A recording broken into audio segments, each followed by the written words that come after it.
Kinundina ng Senate Media at ilang grupo ng mamamahayag ng aligasyon ni Senador Rodante Marcoleta na bayaran ang karamihan ng mga taga-media sa gitna ng hearing ng Cayetano Block sa Senado kahapon.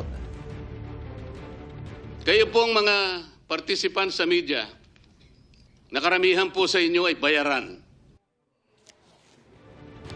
Tinawag ng Senate Media na irresponsable at reckless attack ang pahayag na yan ni Marcoleta. Kailanman daw ay hindi dapat idinadamay ang mga mamamahayag sa anuman tunggalian, alitan o agawan sa kapangyarihan ng mga politiko. Hindi rin daw sandata ang media para gamitin ang isang kampo laban sa iba at hindi ito dapat maging collateral damage sa away politika. Sabi naman ng National Union of Journalists of the Philippines, taong bayan ang pinagsisilbihan ng pamamahayag at hindi interes ng anumang partisan group. Sabi ng Presidential Task Force on Media Security, dapat igalang ng mga opisyal ng gobyerno tungkulin ng media na mag-report ng patas at tama bilang mga watchdog ng accountability at katotohanan. Kalaunan, humingi ng paumanhin si Marcoleta sa kanyang mga sinabi.